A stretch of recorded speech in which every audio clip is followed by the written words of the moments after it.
Hello everybody, I'm Mateusz Szostok and I'm Senior Software Engineer at SAP Labs Poland. Today we have a session about the service catalog. And it's both an introduction and some updates about the state of the SIG. This is the only session on service catalog during this KubeCon, and it's only 35 minutes. I will try to consume only 25, and the rest leave for the Q&A session. Let me go further. What you will learn. So, basically, first, what the use cases for having service catalog are. Next, I will briefly show you what it's powered by. Then I will show you a demo, and because it's a KubeCon, we need to talk about YAMLs. And last but not least, I will talk about our plans for current milestones. So let's start. And before we'll jump into service catalog use cases, let's start with the background, how the applications are developed. As we all know, most applications are not islands. Often they interface with some backend services like databases, billing systems, some caches, and so on. What is important is that those services are necessary for your application to function properly. But you, as a developer, don't want to focus on creating and managing those services. For you, it's important to have some SLAs, but mostly you don't care where they are running and who is managing them. And one additional slide to ensure that you're on the same page. When I'm talking about services, I mean a platform-hosted services like an object store, or third-party services like an Azure Text Analytics, but definitely not about the Kubernetes services which are used for the DNS discovery. And so we already know that applications use some services. And we also know which services we are talking about. So the question is, how do I get one? You are probably familiar with the infra teams. Probably your organization also has it. So mostly you need to submit a ticket and wait until they will take it and process it. Then you need to get some credentials and figure out how to store them. But the worst thing is that the process may differ between various services that you want to use and access. But what if I told you that you can have a single place inside your Kubernetes cluster called Marketplace where you can find all those services. For example, MySQL or MongoDB, and also with some variants. MySQL right now have a free, basic, and enterprise variant. It's like a t-shirt, so the enterprise will be the most expensive one, but you as a developer can start with the free one. And the provisioning process is the same for all of them. So you simply select a service in a given variant and provision it. Then you can create a binding. In this case, binding means creating a Kubernetes secrets with all the information you need to know to connect to that instance. Of course, you can create more than one binding, so have a separate set of credentials for each application. And that's what Service Catalog delivers. And behind the scenes, in most use cases, a cluster admin registers a broker and it's one-time operation. Once the broker is registered, Service Catalog queries that broker and makes it offering available in Marketplace. And what is Service Broker? Service Broker is an independent server running somewhere. It can be inside your cluster, but doesn't have to. It offers a catalog of services. For example, in ecosystem, we have a GCP broker. And if after installing it, you will see a managed offering from the GCP inside your marketplace. So you, as a developer, you see all the services that you can pick. And you can simply say, hey, provision me a MySQL database. And if it's coming from GCP broker, then the service is created on the GCP side. You as a user don't care how it's created or managed. It's a responsibility of that broker to know how to do that. And provisioning is not only about creating some backend services. It can also trigger an action. For example, subscribe to an API. So during the provisioning, you can subscribe to a text analytics service from the Azure. And later, you can create a binding and use the secret with the credential inside it. So to sum up, basically, I can do anything that can be split in two actions. First one, provision. So do something on the backend. Second one, bind. So retrieve all information that I need to know to connect to that instance. And this whole concept is powered by the Open Service Broker API specification. The point of it is to abstract the life cycle of managing an application. It allows cloud platform, in our use case Kubernetes, to interact with a broker. And Service Catalog is a client implementation where you can register all those brokers. As you see on the diagram, the beauty of it is that you have a single place and unified way to manage all those services that are coming from different brokers in your cluster. Also, if you are a broker developer, you can write your logic only once and register across all platforms that support the Open Service Broker API specification.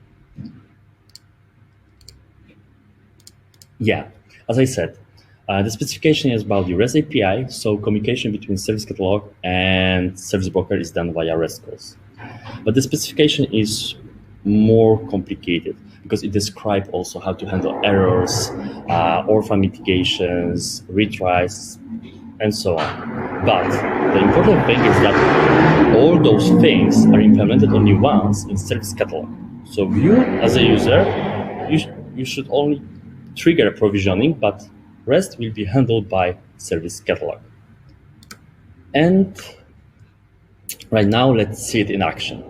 So let me share my screen.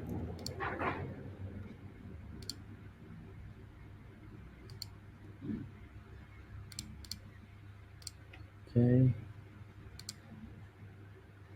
And now you should be able to see my console with 3 commands that I already executed to just speed up the demo.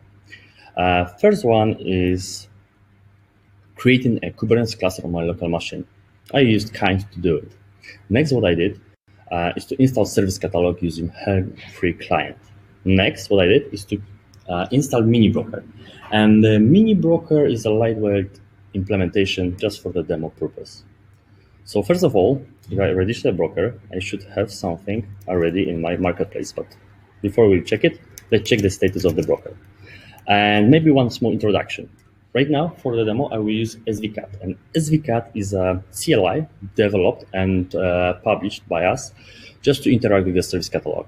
It gives you more user-friendly experience when you want to talk to the Service Catalog. For example, if you are not familiar with the Kubernetes. So what I can do is to type svcat get broker. What I can say is that I have one broker registered in my platform and is in status ready. So I should see something in my marketplace. Svcat marketplace. And yeah, I see a couple of services. What I see here is like class and plans, same as I showed you previously. And in that example is that the broker that I installed is somehow exposing Helm charts to Service Catalog as a class and plans. And in that scenario, plans are not the t-shirts. They are describing the version of the database. So for example, I have MariaDB, MongoDB, MySQL, Postgres, Redis with quite a lot of versions.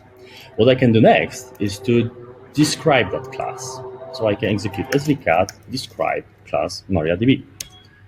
What I see here is once again all plans connected with that class, so all variants that I can install. I see the name, tags, and also from which broker that class was created. So I know that it's coming from the Mini Broker.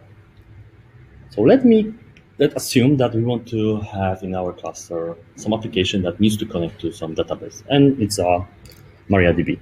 So what I can do with svcat is to say svcat provision the name of the application, the instance, class and plans that I want to provision. But before we do it, I will just show you that you can simply say provision and ask for help. Here you will see the usage of it, As I said previously, you need to add some name, also refer to plan and class. So in that way, you'll create a new instance of a service. Of course, you can specify some parameters to override the default settings. There is a few different ways how you can do it using secrets, JSONs, or just key value pairs. So also again, that provision demo MariaDB. Let's hit the button. What we can see here is that the request was sent. There is no parameters defined during the provision request, but in more sophisticated use cases, I can set the initial databases, some size of the database, the name of the database, and stuff like that. So right now I can check the status of it. So get instance. As I see, I have one instance inside my default namespace, which is in ready state. So right now, I know that my broker should deploy a Helm chart also in that namespace. So check that if we have some pods here. And yeah, that's true. Just a few seconds ago, chart was deployed, and right now I have some instance, but still I do not know how to connect to that database. And what Service Catalog gives you is an option to just bind to that instance. So I can say service svcat bind the name of that instance and hit the button. Once again, I didn't send any parameters, but in more sophisticated for more sophisticated classes, you can set there some roles that you want to have assigned for your users and stuff similar to that. So let's check the status of the binding. As I can see, there is a one binding in my default namespace in ready state. So I told you during the demo that with binding, Service Catalog should also create a secret in my namespace with all the information that I need to know to connect to that instance. So let's check if I have some secret here. And that's true, because I have it. It's here. It's a few seconds ago created, and the name is exactly the same as my binding because I didn't override it. So what I can do is to describe that secret. Describe secret. And as promised, under data, we have quite a lot of information, but all of them are useful when you want to connect to that instance. And in normal use case, you will just get that credential and inject into your application, probably into your pod, and later on it can be consumed by your application and execute some business logic. And I showed you all those commands using svcat because it's really nice. It gives you much better user experience when interacting with the Service Catalog. But still, under the hood, what Service Catalog does is to create a custom resource. So when I execute svcat provision, then it creates a custom resource called service instance. So I can check it if I have something like that. And that's true. I have something like that in my cluster inside my namespace. It's almost the same output, but with the custom resource, what I can do is to also ask about YAML version. So I have more details. And it's true.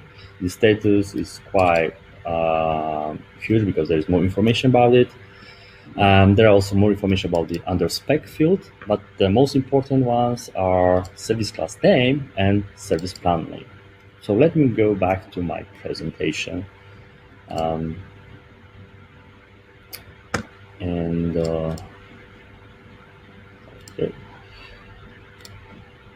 Yeah. So here I have the same custom resource, but only with required fields. These definitions are equal to the svcat command that you can see below. But this YAML you can use to describe your infrastructure as code. For example, you can use it in your bash scripts or bundle in some Helm charts and deploy that into your cluster in some CIs. Why not? So what we can say is that Service Catalog is an operator which is watching own CRDs, and when you create a service instance, the controller reacts and sends a REST provisioning code to the correlated broker. And in general, Service Catalog has 8 CRDs. I will not describe all of them, but what is worth to mention is that we have cluster and namespace code brokers. If you register a cluster, a broker, then its offering is available across all namespaces. But if you decide to go with a namespace option, then you will limit this offering to a given namespace. It's cool, for example, because of security reason. And yeah, with YAM, you also have more power. Having free access, you can customize all fields under Spec. For example, I added catalog restriction, which simply allows you to skip those services and to not show them in your marketplace. And you can, of course, create more sophisticated rules and add more stuff like how often the broker should be refreshed with the new offering. And yeah, final summary of that story. Why are we doing this? And the answer is quite simple. We want to help you to discover third-party services, and as a result, you can focus on writing your business application, and at the same time, be sure that your service is managed by experts. And if you are a service provider, then it's also awesome, because the crazy thing is that you write a broker which is a platform agnostic, so it can be integrated in all platforms that supports OpenShift Broker API specification. So for example, at the same time, you can register it in Kubernetes and Cloud Foundry. And Service Catalog is a project located under Kubernetes SIG repository. Of course, it can be deployed using Helm charts. As I showed you on the demo, we also support Helm free. Currently, Service Catalog is in the beta version, but it's already used on production by SAP and IBM. And as we are already started talking about the status, let's go into more detailed update. Yeah, almost a year ago, we changed the architecture of the Service Catalog. And now we have 0.3 release, which is the latest release available on our GitHub. And so what changed? In the new Service Catalog, as you can see on the diagram, we got rid of the API server and etcd and replaced that with CRDs. That simplifies a lot. We also added the webhook server, which allows us to intercept CRUD requests. So we can set some defaults, validate manifests before storing them in etcd. Here you have also a query, QR code. So you can scan it because it points to our migration guide.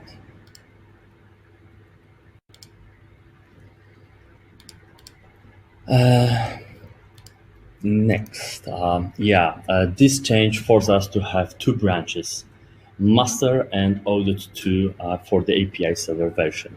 And according to the Kubernetes best practices, we supported the deprecated version for 9 months. But what is important is that the support expired at the end of last month. So please take it into account and use and submit issues only for 0.3 version. As a SIG service catalog, we have two sub-projects. One is a mini broker, which I showed you during the demo, and we also use it in the official service catalog workflow documentation. The second one is an OpenShift Broker client written in Go. It simply abstracts REST call defined in OpenShift Broker API specification, and you can use it in your Go applications. Of course, it's also used in our service catalog controllers. Next plans for the service catalog. So definitely documentation enhancement. We want to be complying with the official guidelines. We want to clean up the documentation structure, write more tutorials, and also better describe what kind of features we already have in service catalog and what will come up in the new feature. We want to be compliant with the new OpenShift Broker API. Currently, we support 2.14, which is a little bit behind the official spec, because right now they are working on 2.16, so we need to catch up on it. We already did a lot of work regarding CI, but Travis is still used for cutting new releases. The best option would be to use only one technology for our CIs and move all this stuff to Prod. Migration of service catalog resources under SIG control.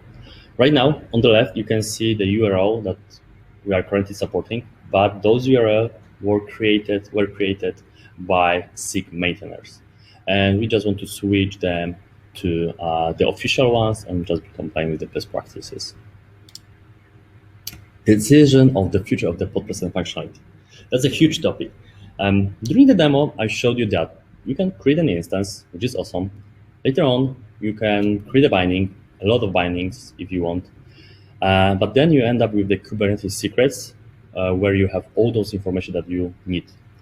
But in end-to-end scenario, you have an application for which you want to inject those secrets. And there is idea called pod presets, which gives you an option to inject secrets into your deployment later on to pod. And even in Kyma project, we created something called service binding usage, which CRD together with the controller. And with that, when we create that custom resource, we need to specify the binding and the target application. The whole magic will be done by controller, and under the hood, we are using pod presets. But it's not the core function of the service catalog yet. Maybe we will donate that. Maybe we'll come up with something else. Or maybe we'll decide that it's out of scope for the service catalog. But yeah, decision still needs to be made, and your feedback is really welcome, and the ideas how we can do it and your use cases about it. One more thing. So recently, guys from VMware have created a proposal for supporting day 2 operations, which is really interesting topic for all service catalog users. Simply, it gives brokers an option to describe generic extensions. So for backups, for some just ping my service and stuff like that. So please take a look and leave a comment on what you think about it. As you see, a lot of things are going on.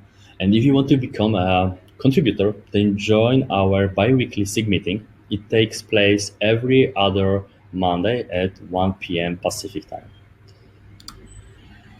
Yeah, here we also have some useful links. The presentation is available on the KubeCon website, so you can download it from there and use those information. Yeah, and with that, we finished the main presentation, but now I'm open for your questions. Thank you.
Hi.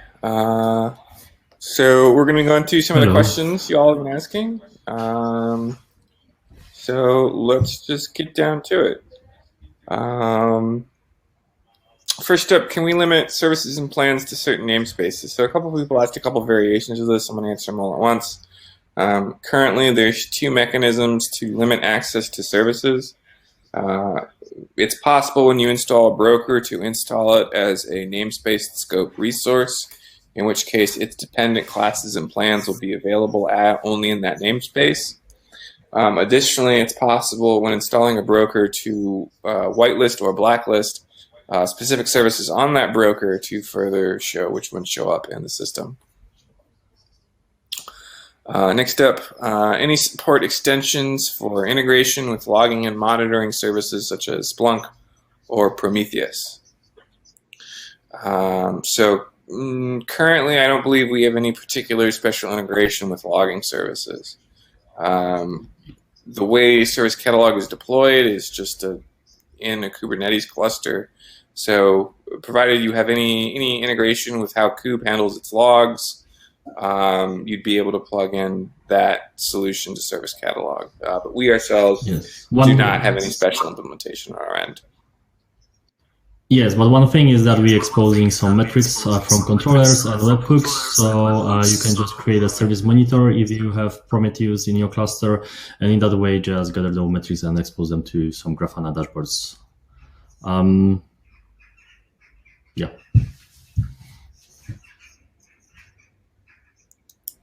Okay, what is the current state of adoption of Service Catalog by various firms? So I'm only sort of familiar with large cloud platform companies. I myself work for IBM. I know we use for a bunch of services on our cloud. I know VMware uses it. I know who's still on it. I know SAP is at some point, obviously, but I'll let Mateusz speak to that. That's true.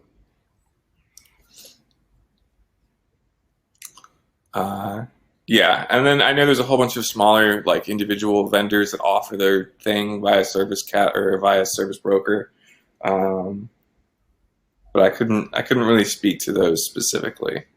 I just kind of work on the Service Catalog side of things. Can we customize the binding secrets can we customize the binding prefix with, for example, a prefix to support multiple service bindings to a deployment? So currently, I believe the name of the secret is always the same as the name of the binding.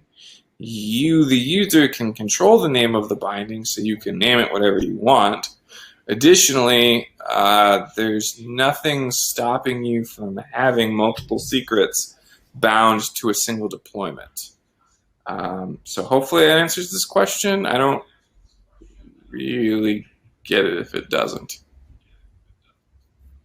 Yeah, I think that's mostly answered the question. And one thing is that if you be creating a secret, there you have a key value pairs, and you can just, during the injection those secrets into your deployment, you can just specify the prefix, and we're also doing that in Kyma. So when we inject in the same secrets, because there is a quite common to just name the key as a URL or password.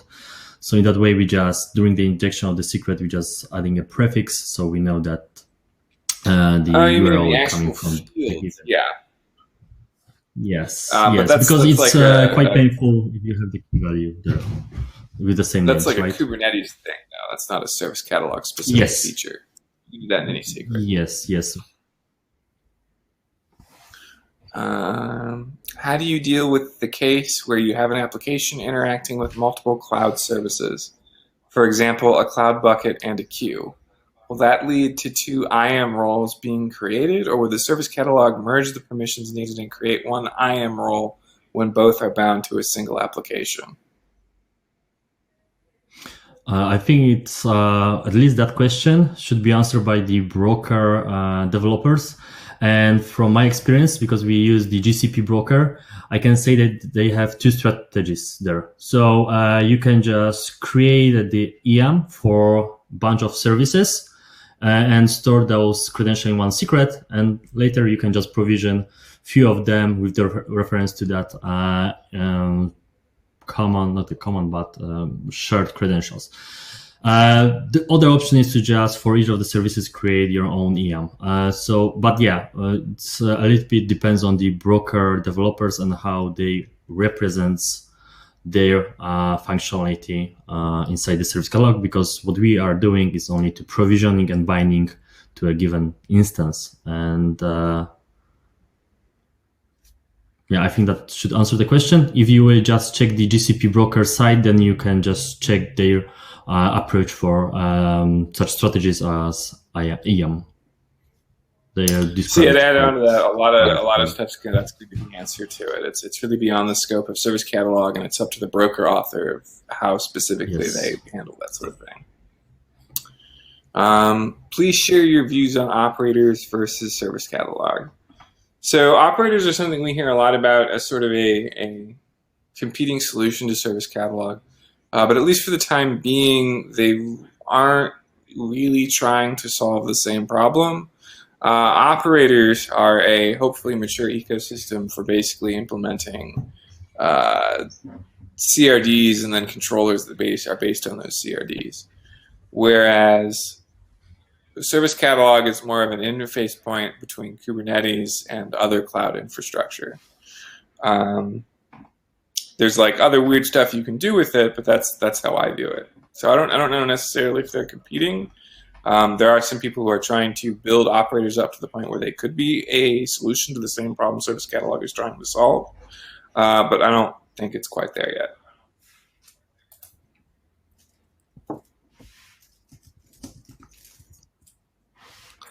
Are there any brokers available for cloud provider services like AWS RDS or Azure Cosmos DB?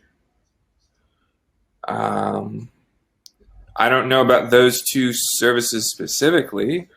I do know many cloud providers offer their services via Service Broker. I know Azure at least used to. I haven't used it recently, so I don't know if they still do. But like Mateusz was saying, I know GCP offers a bunch of their services via Cloud Broker. I know here at IBM, we offer anything you could ever want via broker. So I definitely think there's lots of stuff out there in the ecosystem right now today, but I can't speak to those two things specifically.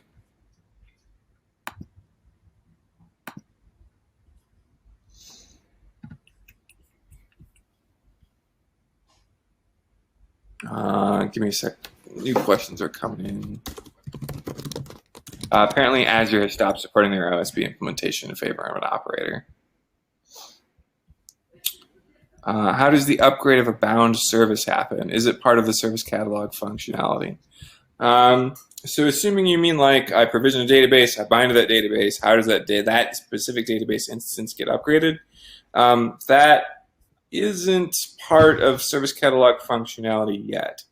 So that's really up to the service broker author at this current point in time to say when and how upgrades like that happen. The Open Service Broker API is currently in the process of trying to add that mechanism to the spec to allow the platform to trigger or be aware of updates to instances like that, but that isn't quite there yet, but it might be in the very near future. Can you repeat the blacklisting and whitelisting aspect of services and plans? So when you first add a service broker to the catalog, you can whitelist tag or blacklist tag specific services from that broker's catalog to somehow filter the stuff that actually shows up in the marketplace of services available on your cluster.